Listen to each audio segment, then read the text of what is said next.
Here we are, in the land of Hyrule. Like The Legend of Zelda Breath of the Wild, there's a vast world to explore. Of course, it's not just the same world as is. It's changed in many ways. If we talk about all of the changes today, we'll run out of time, so we hope you'll seek them out for yourself when the game launches. In this game, the vast world of Hyrule reaches high into the sky. You'll notice some landmasses floating up there. We call them Sky Islands. You're probably wondering something. How do you get to the Sky Islands when they're so high up? If we take a look, oh, something's falling from the sky. Do you see it? I wonder what that is. Let's head over to it. We're almost at the spot where the object fell. Here it is. Okay, let's use one of Link's new abilities. If you do this on the rock that just fell...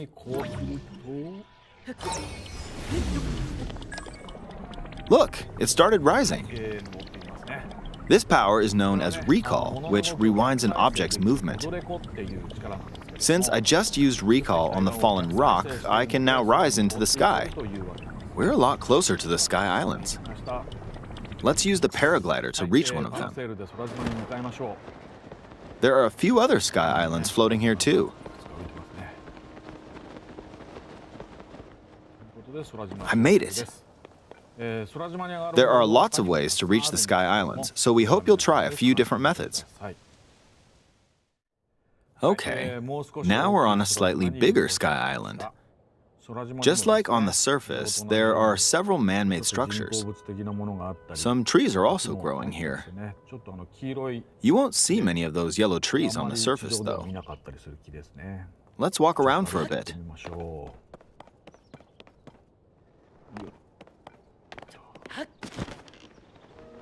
There's a branch on the ground. When you find something like this, you should pick it up. It might come in handy later. Let's continue. Oh, something's there. This is a brand new enemy called a construct. We'll fight it using the branch we just picked up. Ah, the branch broke. Not good, not good. Quick, get another branch and... we defeated it. Moving on. We've now explored more of this Sky Island. As expected, fighting with just a branch won't get us very far. Also, this branch is almost broken. So here's another one of Link's new abilities. If we use this branch and the rock over here, and do this, look, we can stick them together. We created a makeshift hammer. This is called fuse. You can stick objects together to create new weapons with various effects. Let's take on another construct with this fused weapon. We're dealing with two of them at once. Oh, we beat one. The weapon's attack has definitely improved. The other branch broke, but this weapon has much better durability. You can do all sorts of things by experimenting with the fuse ability. You can fuse two weapons, for example. If we take this long stick and fuse it with a pitchfork, we can create a weapon with a much longer attack range. With this, we don't have to get too close to enemies, and we can safely attack from a distance. You can also fuse arrows with materials in your inventory. For instance, try fusing this leaf to an arrow. Fuse an ice elemental material to an arrow and you can freeze faraway enemies. Very useful. In addition, let's see. Ah, there's a bird flying around. If you're out hunting, you might feel that aiming with an arrow is too difficult. Apparently, my eyes can't track fast-moving objects as of late, so my shots rarely land. So, at times like these, Here's an eyeball you can get by defeating monsters.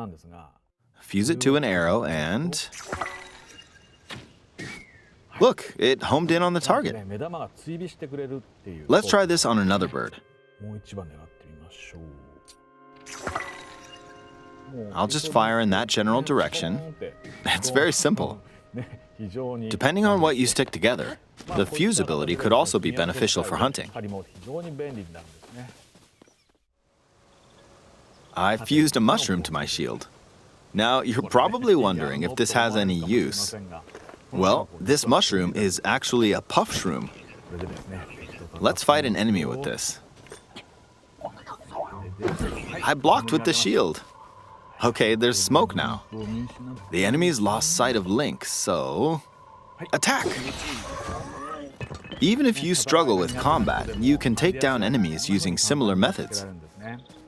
In the previous game, you'd usually get powerful weapons by defeating strong enemies. But in this game, fusing even the weakest weapon with something else could turn it into a useful weapon. There are even more gameplay options for sticking things together. Let me demonstrate. Some of the Sky Islands even have rivers. We'll want to cross this one, but swimming across it, well, the river's too wide for that. We need a boat.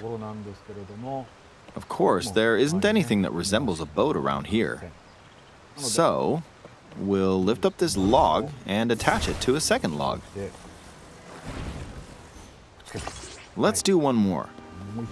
We'll bring this over here and attach a third log. It's a makeshift raft. This is another new ability called Ultra Hand. Even though the logs are currently attached, they can be detached. Let's modify the shape of the raft. You can always attach things or detach them like this. Now, if we put this on the water, it's made of wood, so the buoyancy will keep it afloat. We've made a simplified version of a boat. However, it won't move in its current state, so we'll need something to propel it forward. There's something here. Let's try hitting it. Oh, wind. It's blowing wind. Looks like we found a fan. Why don't we try attaching it?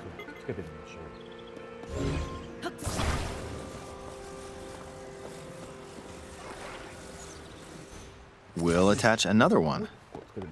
This should make the boat well balanced.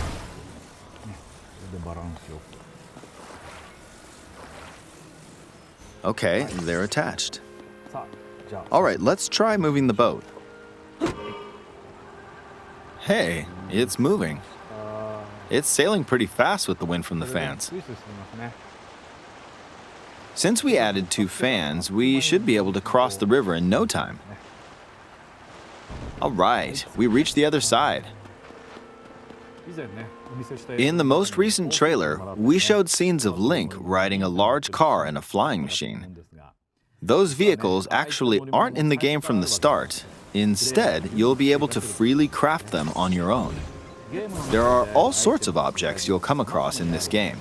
And depending on how you use your imagination, you can do a lot with them. So, try crafting different things and explore this world at your leisure. There are even more new abilities.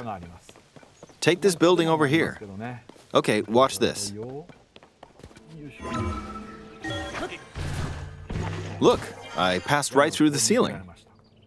This new ability is called Ascend. If you're in a place with a ceiling, you can go through to the floor above you. There are some restrictions, but what's great about this ability is that as long as there's a ceiling, you can use it anywhere. For example, this place has a cave with a hill right above it. If we use the ability here,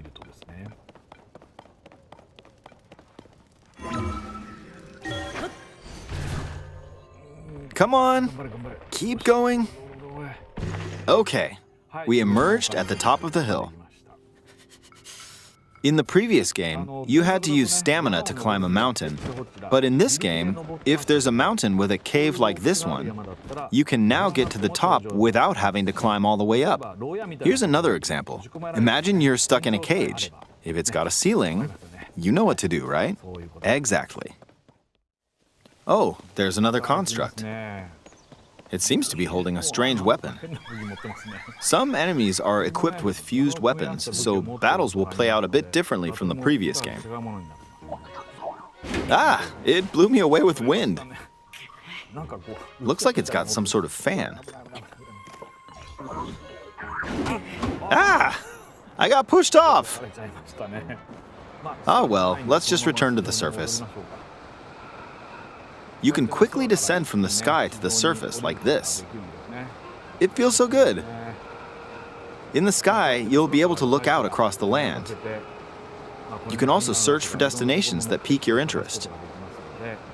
Once you've chosen your destination, you can speed things up, like this. Let's dive into this river. And we're back on the surface. There are still so many things I'd like to show you, but let's leave it at that for now.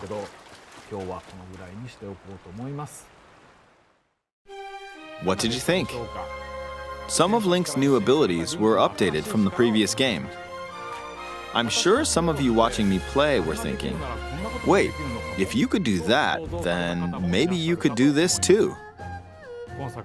In this game, you can do a lot of things just by thinking about what's even possible. There's still a lot of new gameplay, mysteries, and encounters we couldn't show today, but they're all jam-packed into this unfamiliar Hyrule, and we hope you'll use your imagination to explore it.